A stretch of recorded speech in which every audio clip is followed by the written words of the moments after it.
이 로마서는 그 제목처럼 로마 교회에 보낸 편지입니다. 당시 세계 최고의 도시였던 이 로마에 세워진 교회이기 때문에 이 로마 교회의 교인들은 주로 이방인들이었습니다. 그리고 이들은 유대인들에 대해서 나쁜 감정을 가지고 있었습니다. 그 이유는 어제 말씀드린 것처럼 유대인들이 복음의 장애가 되고 반대하는 원수가 되고 교회와 성도들을 핍박하는 그런 장애물이자 원수 노릇을 하고 있었기 때문입니다. 그러니 여러분 유대인들이 싫지요, 밉지요. 그런 마음은 유대인들에 대한 거부감 혹은 또 멸시의 이유가 되었습니다.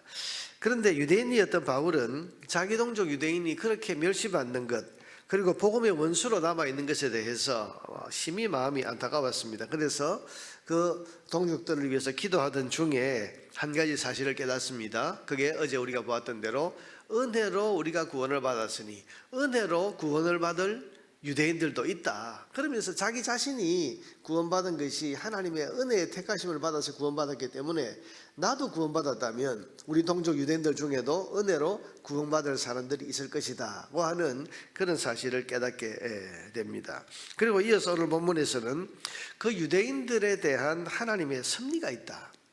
지금 유대인들이 예수님을 믿지 않고 구원받지 못하고 있는 이 일이 그냥 우연이 된 것이 아니고 여기에는 하나님의 섭리가 있다는 사실을 지금 로마 교인들에게 설명하고 있는 것이 바로 오늘 본문입니다. 여러분 오늘 본문에서 사도 바울은 뭐라고 말합니까? 유대인들의 그런 실패가 이방인들의 구원의 기회가 되었다 그렇게 말합니다. 11절에 보니까 그러므로 내가 말하노니 그들이 넘어지기까지 실족하였느냐 그럴 수 없느니라. 그리고 이어서 뭐라고 합니까? 그들의 넘어짐이 구원이 이방인에게 이르러 그들의 넘어짐으로 구원이 이방인에게 이르게 되었다. 유대인의 실패가 이방인들의 구원의 기회가 됐다.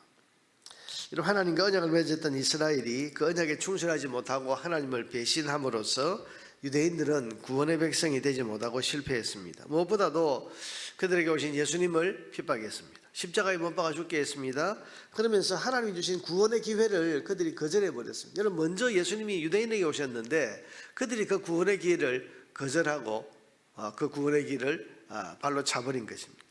그러자 하나님께서는 그 구원의 기회를 이방인들에게로 주셨습니다. 그래서 언약의 백성이었던 유대인들이 아니라 이방인들이 먼저 구원을 받는 이런 뜻밖의 일이 일어나게 된 것입니다. 여러분 이게 이방인들의 입장에서 보면 유대인들이 예수님을 믿지 않고 거절한 것이 오히려 이방인들이 구원받는 그런 기회가 되는 그런 일이 일어난 것입니다. 그래서 유대인의 실패가 그들에게는 복이 되었다고 말할 수 있는 겁니다. 그런데 이게 우연히 일어난 일이 아니라 하나님의 섭리가 있는 일이라고 말합니다.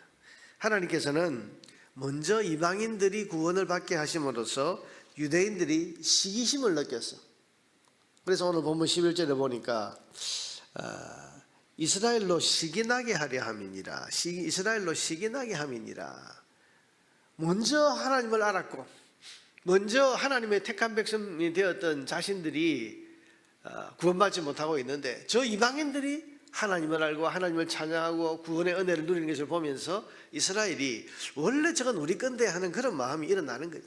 그래서 시기나게 한다. 그래서 유대인들도 결국은 그 이방인들이 구원받는 모습을 통해서 하나님께로 예수님께로 돌아오는 그런 역사가 일어나도록 하나님께서는 섭리하신 것이다. 그렇게 말하고 있는 겁니다.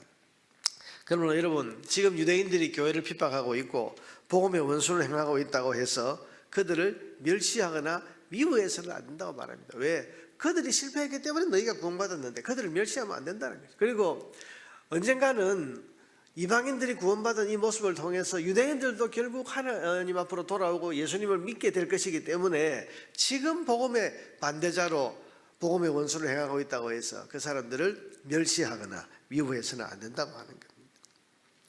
오히려 오늘 바울은 그들을 구원의 원가지로 알고 귀하게 여겨야 된다고 말합니다. 이런 원가지라는 이 말은 접붙임에서 쓰이는 말이죠.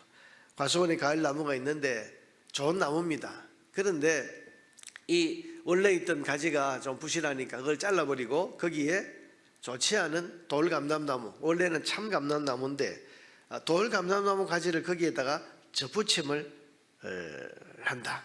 그래서 이 돌감람나무 가지에서 좋은 감람나무가 나게 한다. 이 접붙임, 이런 접붙임을 지금 예를 들어서 설명을 하고 있는 겁니다.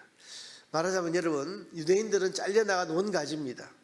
원래는 그 유대인들에게서 열매가 맺혀져야 되는데 이게 잘려나갔습니다. 그리고 그 자리에 이방인들이 접붙임을 받았습니다. 그래서 만약에 원가지가 잘려나가지 않았다면 이 이방인 가지들은 구원의 나무에 접붙임을 받지 못했을 건데 그 원가지가 잘려나갔기 때문에 구원의 나무에 접붙임을 받게 되어서 구원받게 된 것입니다. 그러니 지금 접붙임을 받아서 구원받게 된 이 돌감람나무 가지들, 이방인들은 어떻게 생각해야 됩니까? 그 원래 있었던 잘려나간 그 가지 되는 유대인들을 불쌍히 여기고 그들도 구원하시려는 하나님의 섭리에 순종하고 동참하면서 그 유대인들의 구원에 힘써야 하는 것이 접붙임을 받은 이방인 신자들의 당연한 자세라고 하는 것입니다. 그래서 여러분 오늘 본문 24절에 보면 네가 원 돌감람나무에서 찍힘을 받고 원래 돌감람나무였습니다. 그런데 거기서 잘려져서 본성을 거슬러 좋은 감람나무에 접붙임을 받았으니 그래서 좋은 감람나무인 예수님께 접붙임을 받아서 우리가 이제 좋은 감람나무 열매를 맺는 그런 존재가 되었다면 원가지인 이 사람들이야 얼마나 더 자기 감람나무에 접붙임을 받으랴. 원래 있었던 이 가지들도 결국에는 원래의 가지, 원래의 그 참 감람나무이신 예수님께 다시 접붙임을 받지 않겠냐. 너도 돌감람나무인 너도 예수님께 접붙임을 받아서 좋은 열매를 맺는다면 원래 그 가지였던 이 유대인들이야 얼마나 더 예수님께 접붙임을 받아서 다시 구원의 열매를 맺을 수 있겠느냐. 지금 그렇게 말하면서 유대인들도 언젠가는 하나님의 섭리 가운데 구원을 받게 되고 구원받는 유대인들이 많아지게 될 것이니 지금 여러분 이 말을 지금 이 바울이 하는 이유가 뭐겠습니까? 유대인들에 대해서 멸시하면 안 된다는 거예요.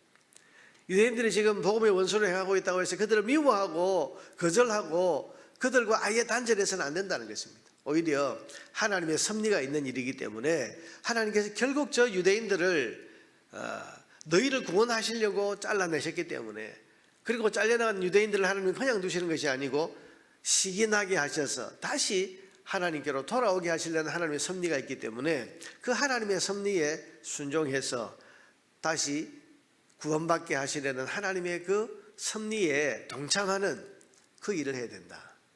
여러분 구원하는 하나님의 섭리에 동참하는 일이 뭐겠습니까? 유대인들을 사랑하고 또 유대인들에 대해서도 품어주고 그리고 그 유대인들에게 복음을 전하는 일에 대해서도 열심을 내어야 한다는 그런 뜻으로 지금 말하고 있는 것입니다.